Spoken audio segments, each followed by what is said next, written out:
¿Qué tal? En esta sesión vamos a explicar algunos conceptos relacionados con el campesinado, los cuales son muy relevantes porque, como hemos mencionado, la producción de ovinos y caprinos ocurre principalmente en sistemas de pequeña escala, de productores que tienen acceso a tierra y que por lo tanto cumplen las características para ser clasificados como campesinos.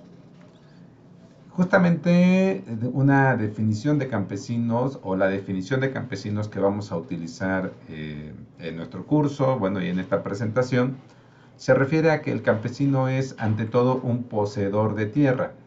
El hecho de que el campesino posea tierra ya lo distingue del peón agrícola, que simplemente dispone de su mano de obra, pero no dispone de tierra. El campesino, al disponer de tierra, disponer de recursos, debe tomar decisiones sobre la tierra. Y muchas de estas decisiones son las que vamos a evaluar. Dice la definición que esta porción de tierra la explota por su cuenta, con su propio trabajo manual como ocupación exclusiva principal. Y bueno, esto nos determina una segunda característica de la producción campesina, y es que se basa en la mano de obra familiar. En general, lo que vamos a definir a un campesino cuando, bueno, es propietario de tierra y además trabaja él con su mano propia o con la de su familia la tierra. Es muy frecuente que muchas unidades de producción campesina contraten alguna parte de la mano de obra, pero para que sigamos considerándolo como campesino, la mano de obra contratada debería ser una proporción menor a la mano de obra familiar. Esto entonces nos permite diferenciar al campesino del empresario agrícola, que utiliza principalmente mano de obra contratada, mano de obra asalariada. Esa es la fuente principal de la mano de obra en la producción con el empresario agrícola. Finalmente, otra característica que es común, aunque no es siempre inherente a la producción campesina, es que estos están integrados parcialmente a mercados o bien participan en mercados poco desarrollados, el mismo tamaño, que es pequeño, que están alejados en las zonas de producción, hace que requieran intermediarios y que también no compren que tengan que comprar también con varios intermediarios los insumos que requieren. En México, particularmente los campesinos que conocemos mayormente, podemos definirlos como campesinos mercantiles parcelarios. Esto es, son campesinos que disponen de una parcela y que recurren al mercado para comprar y vender sus productos. Otra cosa que es muy característica en México es que en general los campesinos pertenecen a comunidades agrícolas, comunidades agrarias, y eso se debe a que en México el reparto agrario se hizo de manera comunitaria. El sujeto de la acción agraria en México, al que se le repartieron las tierras, no fue al individuo en sí, sino a la comunidad.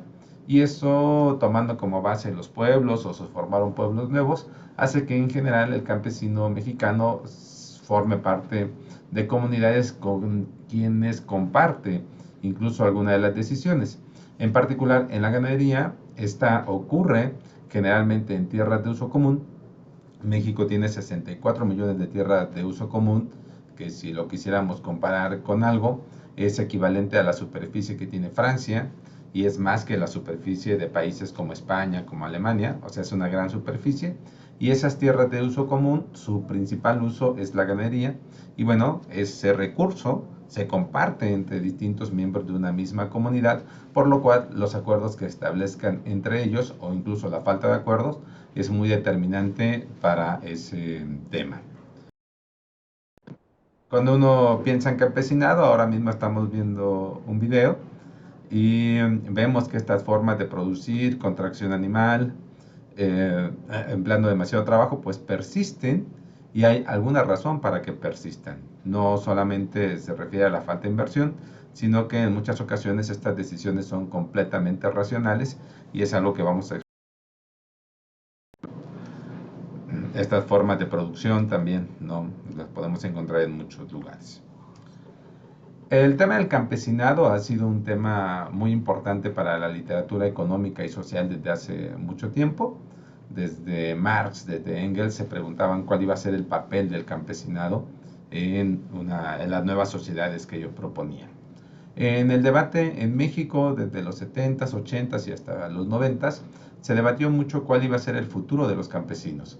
Se debatía si estos iban a terminar por proletarizarse, convertirse en obreros, en peones, debido a que sus tierras, por distintos mecanismos, fueran compradas o absorbidas por la producción empresarial, como ocurre en otras partes del mundo, o se discutía si, al contrario, los campesinos iban a poder, mediante esas estructuras de las que disponen, ¿no?, ser refractarios a la penetración del capitalismo a las áreas agrícolas del país.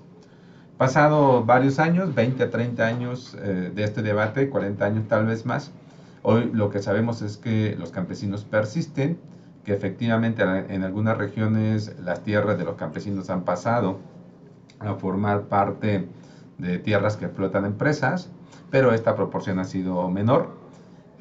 Entonces, tanto vemos lugares donde el campesino ha resistido, que creo que es la mayoría, como vemos lugares donde este se ha proletarizado, ¿sí? 30, 40 años después de este debate, los campesinos siguen, ¿no?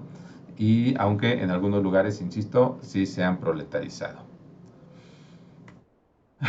Bien, y aquí entramos a las diferencias que podemos y debemos identificar entre la producción campesina y la producción empresarial, que nos va a ayudar a entender algunas decisiones que los campesinos toman y que a veces desde nuestro punto de vista de una ganadería comercial nos parecen bastante irracionales.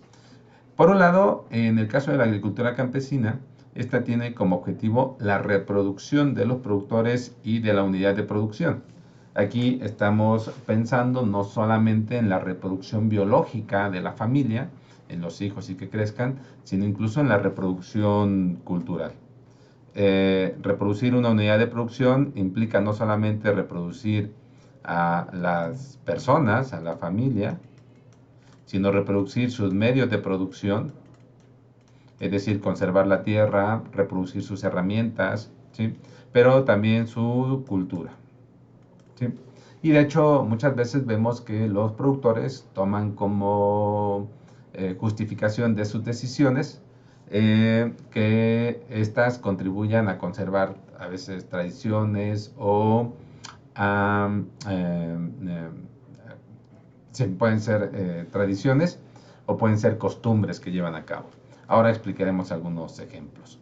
En el otro extremo, la agricultura empresarial, lo que busca, que de hecho cuando la analizamos y nosotros mismos lo analizaremos de esa manera más adelante en el curso, la agricultura empresarial lo que busca es maximizar la utilidad. El razonamiento acá está, perdón, estoy tratando de utilizar mi señalador, pero bueno, el razonamiento acá en la agricultura empresarial será maximizar la tasa de ganancia, organizar la unidad de tal manera que se maximice la tasa de ganancia. Ese será el objetivo fundamental en la ganadería, en la agricultura empresarial. En la agricultura campesina entonces vamos a encontrar decisiones que no están orientadas a obtener la máxima utilidad, de hecho tienen funciones distintas.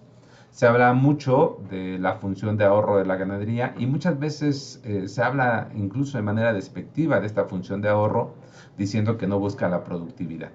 Sin embargo, bueno, habría que discutir mucho con relación a lo que llamamos una función de ahorro. Lo que sí sabemos es que la ganadería suele ser una reserva de activos, pues, ¿no?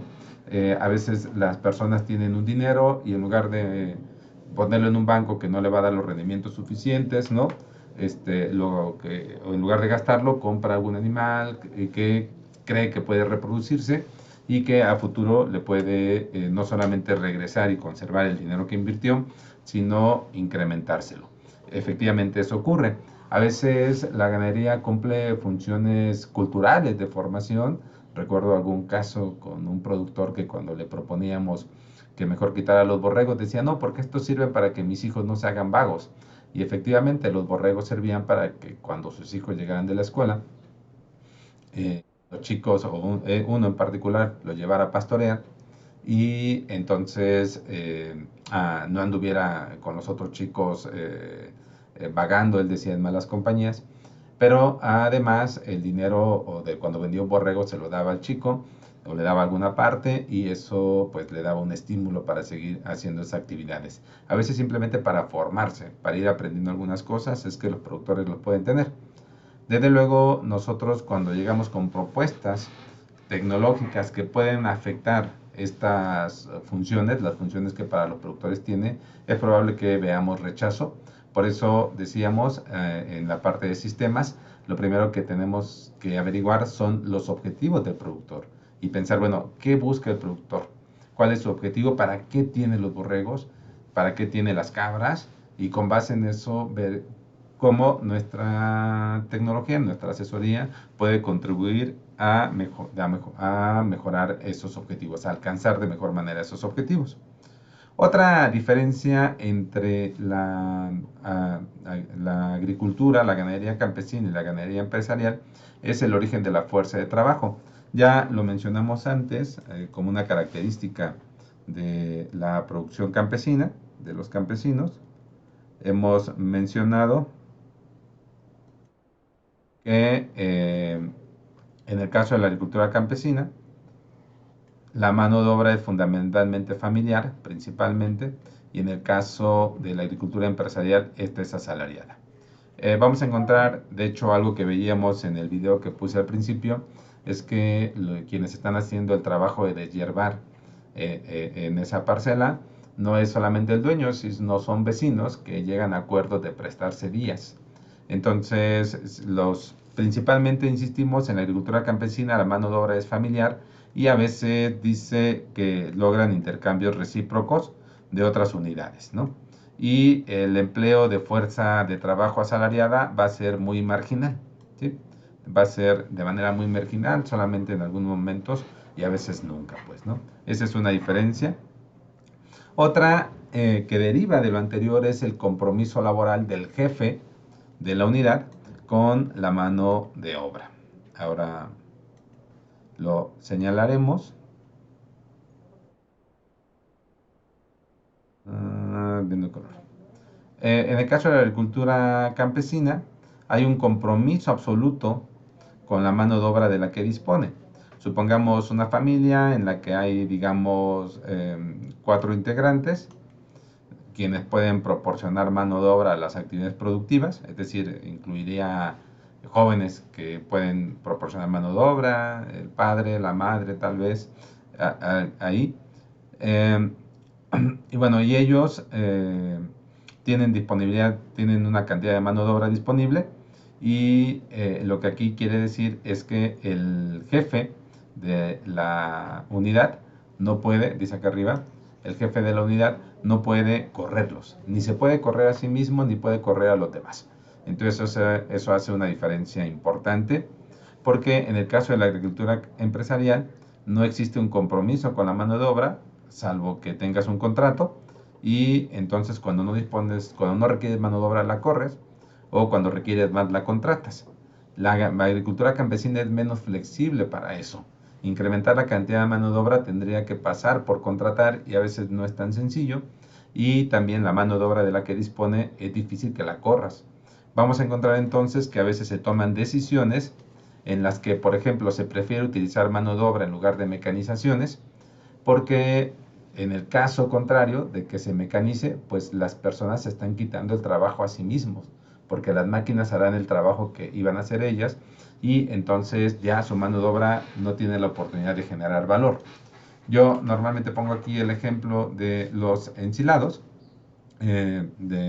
Hay lugares que cuando el maíz es muy barato, la gente que decide dejarle el grano de maíz también a los animales, pero deja que la planta se madure hasta el final, la corta, la pica y después la lleva a su solar. Bueno, la corta, la acerca a su solar, la pica y después la almacena para darle de comer a los animales con todo y grano. Y bueno, cuando uno lo ve, piensa desde el punto de vista técnico que lo más conveniente sería ensilar, porque así la planta no se lignifica, no pierde digestibilidad, tiene una mayor concentración de nutrientes, tanto de energía como de proteína. Pero, y uno cuando se pregunta, bueno, ¿por qué la gente en lugar de ensilar está dejando que la planta se madure de esa manera? Y bueno, normalmente nuestra respuesta es, bueno, probablemente no sepa. Pues la respuesta no siempre es esa. En muchas ocasiones ocurre que conservar el forraje de la manera que lo expliqué al principio, dejarlo que se seque y después llevarlo, lo puede hacer con la mano de obra familiar porque mientras hace otras cosas, va cada un tiempo a la parcela, amogota, después lo lleva todo hasta su solar, ya que tiene todo junto, ese día ya contrata un día de tractor y pide un día con sus vecinos, pican la pastura en un día y la almacena y ya tiene ahí el alimento para los animales. Y en el caso de que decide ensilar, entonces tiene que contratar el camión, la picadora, un montón de mano de obra, tanto para que apisone como para que esté moviendo. Y eso al final lo va a hacer, va a tener que sacar dinero de cualquier otra actividad. ¿Sí? Ellos dicen sale muy caro y claro, sale muy caro porque todo lo tiene que pagar. De la otra manera lo hace con su propia mano de obra y aquí lo está haciendo con mano de obra y con maquinaria que tiene que pagar. Y después todavía queda el tema de que, bueno, ahora ya en Chile y toda esta mano de obra que yo pensaba capitalizar, convertir mi mano de obra aplicándolo en alguna actividad en un beneficio, en un recurso, pues ahora esa mano de obra ya no tengo dónde ocuparla. Digamos que se despide solo. Desde luego siempre hay cosas que hacer, pero ese razonamiento aplica y nos podría explicar cómo se llega a este tipo de decisiones de preferir dejar el forraje seco en lugar de ensilarlo, por ejemplo. Otro tema aquí es el tema de la tecnología. En general, reconocemos que la agricultura campesina, ¿sí? Prefiere utilizar mucha mano de obra en lugar de capital. Capital que va a ser maquinaria, ¿no? Algunos insumos, por ejemplo, en lugar de deshiervar con mano de obra, deshiervar con agroquímicos, por ejemplo. Y bueno, todo esto se debe a que en general, como decía hace un rato, las unidades de producción campesina prefieren utilizar en primera instancia su mano de obra porque de esa manera ese trabajo se convierte, se capitaliza, ese trabajo genera algún tipo de riqueza. En el caso de la agricultura empresarial, cada vez que ocupe más mano de obra, la mano de obra que sea asalariada tiene que pagar más sueldos y los sueldos van a otra persona, a quien está contratando. En cambio, se utiliza capital convertido en máquinas, ¿sí? En automatización, en insumos, entonces él es el dueño de este capital y este capital es el que está generando la riqueza y entonces le corresponde al dueño del capital y entonces mejoraría él la cantidad del ingreso, del beneficio que está obteniendo de esa actividad, lo que no ocurriría si lo hace exclusivamente con mano de obra que, y que finalmente tienen que pagarle un sueldo. Entonces, en el caso de la agricultura empresarial, se prefiere utilizar mayor densidad de capital y mayor proporción de insumos comprados porque todo eso le va a generar más beneficios a él.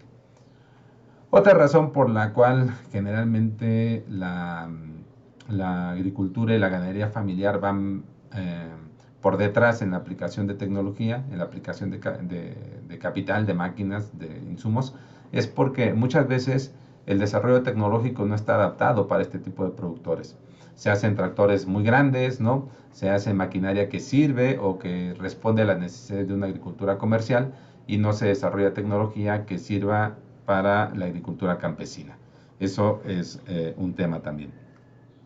Otro tema importante, otra diferencia es que en el caso de la agricultura campesina, una parte de sus productos va al mercado, pero generalmente también otra parte va al autoconsumo.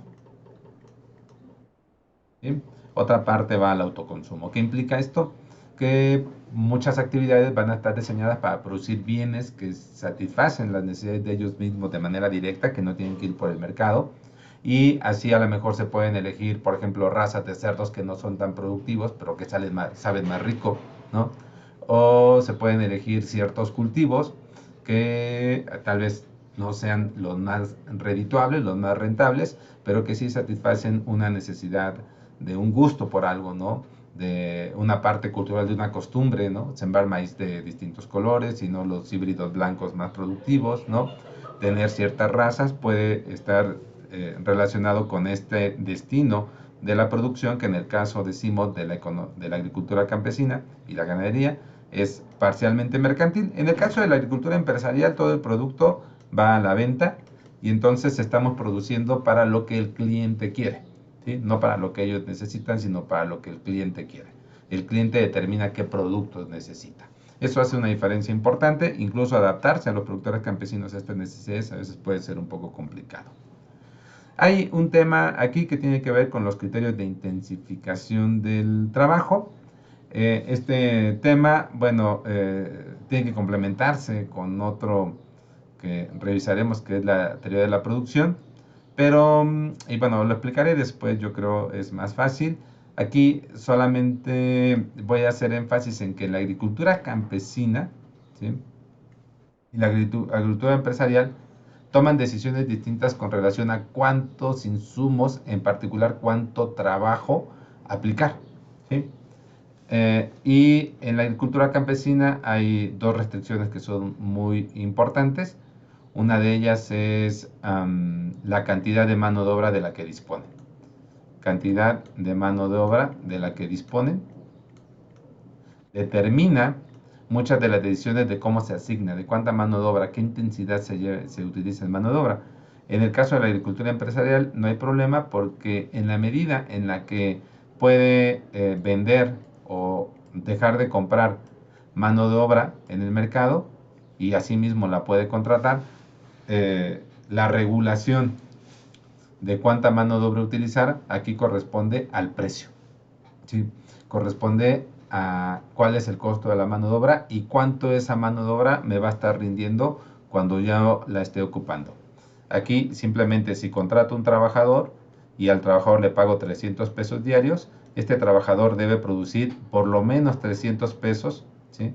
En riqueza, en generar en riqueza en la unidad, porque de lo contrario no me estaría siendo rentable. Y en este caso, recuerden que la mano de obra no está regulada a voluntad y entonces es necesario decidir con criterios distintos, que revisaremos con detalle. Simplemente esta diferencia también es muy importante.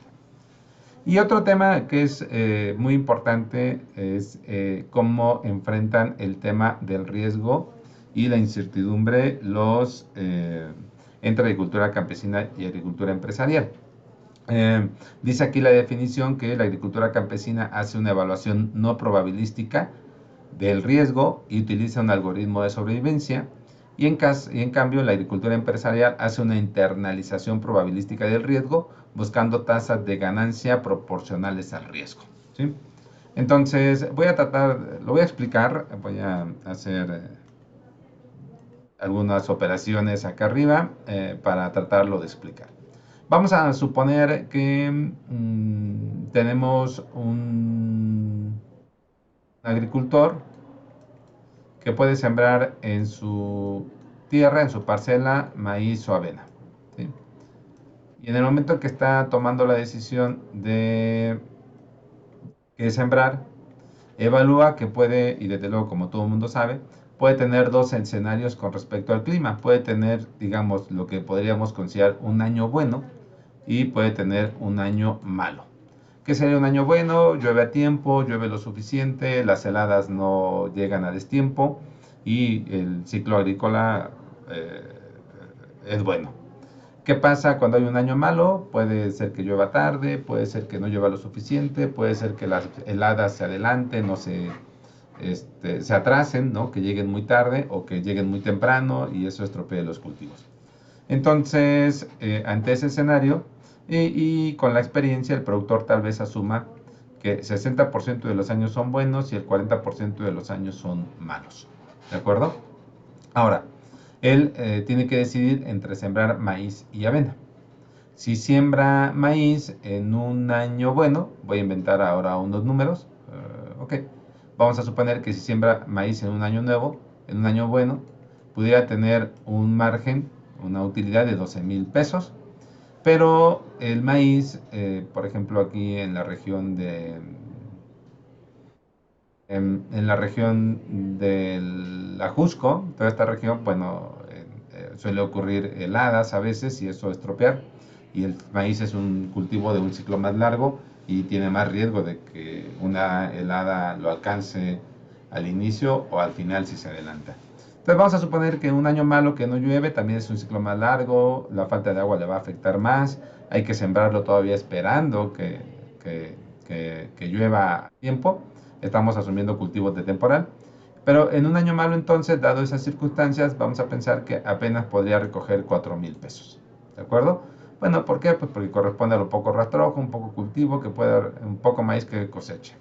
En cambio, sembrar avena, podría ocurrir que en un año bueno te da 8,000 pesos y 8, 4, 16, 12, voy a modificar un poquito aquí, vamos a suponer que te dé 9,000 pesos y en un año malo en realidad que no se viera afectado. Recuerden que la avena o se viera muy poco afectado, porque la avena se siembra ya que está establecido el ciclo de lluvias, tiene un ciclo más corto, es una época que casi seguramente va a llover y finalmente la avena es mucho más resistente a las heladas, no le pueden tocar heladas tardías y las heladas temprano pues no le afectan tanto. Entonces serían 9,000 pesos y vamos a suponer que fueran 8,000 en un año malo, ¿no? Entonces, en este caso, lo que nosotros lo que tendríamos que hacer para tomar una decisión, la agricultura empresarial internalizaría el riesgo y diría, a ver, ¿no? 60%, 12 años, vamos a poner un escenario de 10 años para que lo podamos explicar mejor. Entonces, en 10 años, 6 años, vamos a tener una utilidad de 12,000 pesos. 6 años buenos, que son el 60%, vamos a tener utilidad de 12% y entonces tendríamos aquí 72,000 pesos.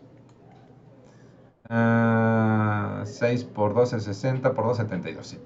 Y luego 4 años, vamos a tener 4,000 pesos. Entonces 4 por 4, 16,000 pesos. ¿Sí? De tal manera que en promedio, en estas dos,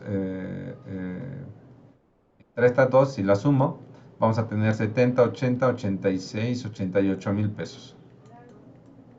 Estoy haciendo la suma de estos dos. Y si lo divido entre 10, voy a tener 8,800 por año. ¿Sí? Como media, la utilidad, promediando años buenos y malos, va a ser de 8,800 pesos. ¿Qué pasa en el caso que pusimos acá de la avena? Bueno, pues resulta que la avena van a ser 9 por 6, es igual a 54,000 pesos. Estoy multiplicando 9 años por 9,000 pesos, perdón, por 6 años y serían 54,000 pesos. Y luego voy a multiplicar 8,000 pesos por 4 años, 8 por 4, 32. 0,00686,000 pesos. Aquí la diferencia es mínima entre 88 y 86. ¿De acuerdo? Podría a veces ser más alta, aquí podría darles un valor más bajo, fueron valores que inventé en este momento, pero alguien que quiere internalizar de manera probabilística el riesgo, meterlo en la decisión que va a tomar, buscaría aquí el máximo valor esperado, que sería este sería el valor máximo esperado. Entonces, el valor esperado, perdón, sería el valor esperado, es el valor que está esperando. Y implicaría que tendría que elegir sembrar maíz, aún promediando años buenos y años malos, porque de esta manera obtendría en promedio, a lo largo de 10 años, la mayor utilidad. Sería preferible a esta de la avena. Pero, ¿por qué decimos que el campesino evalúa y utiliza no utiliza las probabilidades, sino un algoritmo de sobrevivencia? Para el campesino, él no está pensando en obtener lo máximo a largo tiempo, a largo plazo, pues, sino está pensando en que si un año le va mal, si este año le va mal, entonces estos 4,000 pueden comprometer la reproducción de su unidad de producción, puede ser una catástrofe. Esos 4,000, los años que ocurre una catástrofe, un año malo que le dé 4,000 podría significar o comprometer demasiado el funcionamiento de su unidad de producción. Y por eso él evitaría tomar una decisión que tenga la probabilidad de que 4 de cada 10 veces lo ponga en esta situación. ¿Qué tal que pasa 2 años seguidos? Entonces él utiliza, aunque no obtenga el valor máximo, utiliza una estrategia que después, más adelante en el curso, vamos a ver, que busca minimizar el peor de los escenarios y no maximizar el mejor de los escenarios. Es una decisión conservadora. Y tiene que utilizar una decisión conservadora porque en caso de catástrofe, si no cuenta apoyo, con apoyos o respaldos externos, puede verdaderamente comprometer la viabilidad incluso de su unidad. Lo mismo pasa cuando proponemos tecnologías que el productor ve como riesgosas. Si aplicar una vacuna, ¿no? Porque a un compadre le dijo que la vacunaron y se murieron, y a lo mejor sí se murieron, pero no fue por la vacuna. Entonces se evalúa poner la vacuna y eso tiene mucho riesgo de que pueda causar esa catástrofe, y ya él no ha vacunado y no le ha ido tan mal, entonces para evitar la catástrofe probablemente decida mejor no vacunar. ¿Sí? Y como esa, muchas decisiones, los productores, estos productores que tienen tan vinculada su unidad de producción con el negocio y que viven a veces en límites de vulnerabilidad, pues van a rehusar aquellas medidas que para ellos les signifique un riesgo. Y puede ser que no sea riesgoso. De hecho, los motivos por los que al principio los campesinos rehusaban mucho el ensilado es porque no se imaginaban que el forraje pudiera conservarse y más bien deducían que se iba a podrir, ¿no? Iban a perder ahí toda la cosecha. Entonces, la manera en que manejan riesgo e incertidumbre entre la agricultura campesina y la agricultura empresarial es distinta. Recordamos que aquí se busca maximizar la tasa de ganancia, internalizando el riesgo, y acá lo que se busca es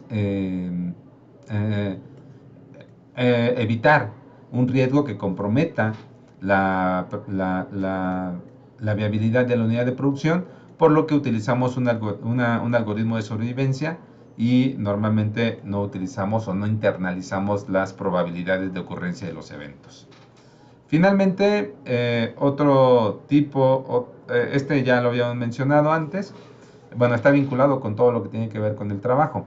En el caso de la mano de obra, en la agricultura campesina, en la ganadería campesina, es muy frecuente que se valorice mano de obra que no puede venderse en ningún lugar y que no tendría mercado. Siempre pongo de ejemplo si alguien tiene 40 gallinas, las familias, las amas de casa, les gusta tener gallinas y pueden tener 40 gallinas o más o menos, ¿no? Y uno pregunta, oye, ¿cuánto gastas de mano de obra en las 40 gallinas? Es probable que en el día gastes 20 minutos en lo que se alimentan al principio, se les abre, si a veces se les limpia, se cuidan, en fin. Es muy poco tiempo el que se va a gastar en atender estas gallinas, pues, ¿no? Pero esa mano de obra, estos 20 minutos, sería imposible que se vendieran para una actividad empresarial. ¿Quién le va a comprar a las señoras 20 minutos a la hora que ellas quieran? ¿Sí? Y a veces lo hará ella, a veces lo hará otro miembro de la familia ese trabajo. Entonces esa mano de obra es intransferible, no se puede vender. ¿Sí? Y en la medida en la que no se puede vender, pero se dispone de ella, muchas veces se construyen o se diseñan actividades familiares que aprovechan esa mano de obra disponible, que de otra manera se dedicaría al ocio o simplemente se desperdiciaría esa mano de obra. Entonces, la ganadería campesina, la agricultura campesina tiene la característica, tiene la fortaleza de poder valorar, de generar dinero, generar riqueza a través de la mano de obra que no es transferible, que no se puede vender en el mercado. Es una mano de obra que de otra manera, que incluso en algunos análisis económicos podemos ponerle costo cero, y después veremos cómo podemos considerar o cómo vamos a integrar este tema de la mano de obra familiar en un análisis económico. Pero yo normalmente sí pongo costo cero y mejor cuantibilizo cuánto está generando de riqueza, pero eso lo vamos a explicar más adelante.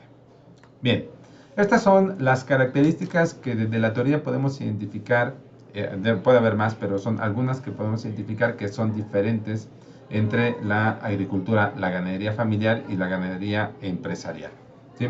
Y estas son razones por las que muy frecuentemente nosotros encontramos irracionales o contradictorias las decisiones que los productores están tomando, porque estamos nosotros por nuestra formación acostumbrados a pensar en máxima producción, en máxima rentabilidad, y en muchas ocasiones los productores o bien tienen objetivos distintos o bien la estructura, el tipo de mano dura que ocupan, su situación de vulnerabilidad, le imponen restricciones que tienen que atender, que de otra manera en otra empresa nosotros no las veríamos, ¿no?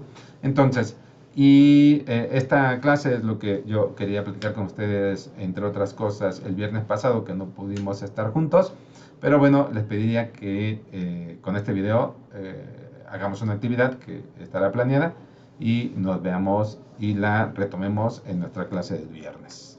De momento es todo, gracias y nos vemos el viernes.